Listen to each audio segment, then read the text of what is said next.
नमस्कार, मैं सब doctor R C Maurya, Ayurveda medical अफसर, प्रयागराज, उत्तर प्रदेश। रिमेटॉइड अर्थराइटिस या जिसको आयुर्वेद की भाषा में आम बात कहते हैं, यह एक तरह का ऑटो इम्यून डिसऑर्डर माना जाता है।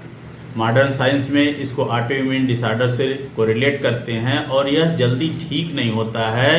और जो औषधियाँ चलती हैं वो इम्यूनोसप्रेसेंट्स चलती हैं, स्टेरॉइड्स चलती हैं, इस तरह की औषधियों का प्रयोग कराया जाता है और लंबे समय तक ट्रीटमेंट के बाद भी आशातीत लाभ होता दिखाई नहीं देता है। ऐसी कंडीशन में आयुर्वेद शास्त्र में इसको आम बात के नाम से जो पहले से प्रचलित है और इनके इलाज के लिए इनसे संबंधित कुछ औषधियों का वर्णन शास्त्रों में किया गया है, जिससे काफ़ी अच्छा लाभ होता दिखाई देता है। तो कुछ सर्वसामान्य औषधियों की बात हम यहाँ करने वाले हैं। तो जो लोग हमारे चैनल पर नए हैं, चैनल को सब्सक्राइब करें, लाइक करें और ज़्यादा से ज़्यादा लोगों तक पहुँचाएं।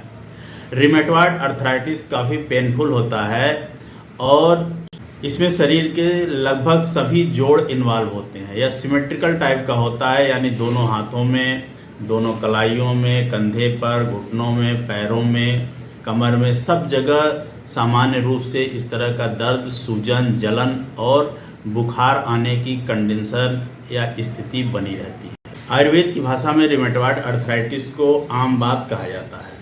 आम एक ब्रॉड टर्म होता है।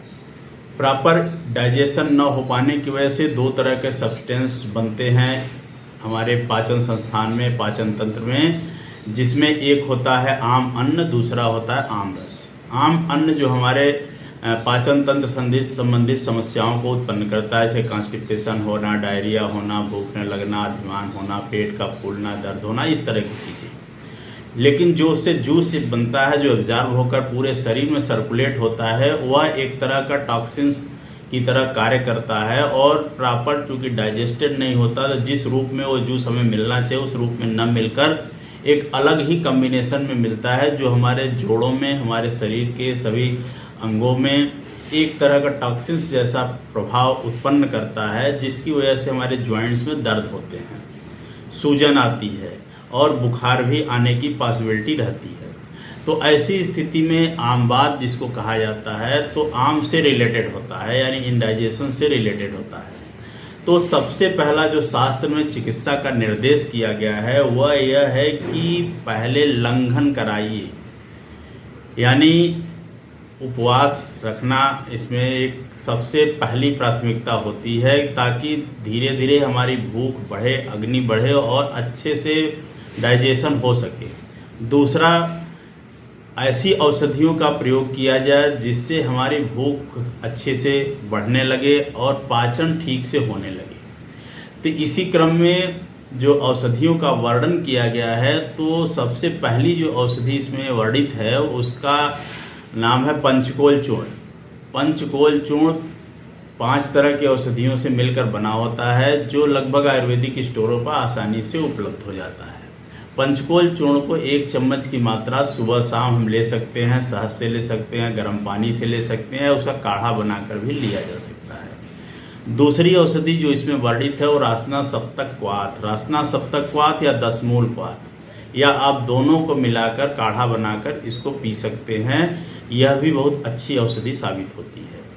तीसरी औषधि जो वर्णित है इस बीमारी में, उसका नाम है सिंघनादि गुग्गुल। सिंघनादि गुग्गुल आसानी से आयुर्वेदिक स्टोरों में मिल सकता है और इसको 2-2 गोली सुबह शाम की मात्रा आप ले सकते हैं गर्म जल से। एक और औषधि का इसमें वर्णन किया गया है जिसको संजीवनी बटी कहते हैं। संजीवनी बटी ज्वर रोगाधिकार की औषधि है, लेकिन इस आम बात के लिए भी बहुत अच्छी औषधि मानी जाती है, क्योंकि इसमें ज्वर भी होता है, अजीर्ण भी होता है। संजीवनी इन दोनों चीज़ों में अच्छा कार्य करती है। तो 2-2 गोली की मात्रा सुबह शाम लेने से काफ़ी अच्छा लाभ होता दिखाई देता है।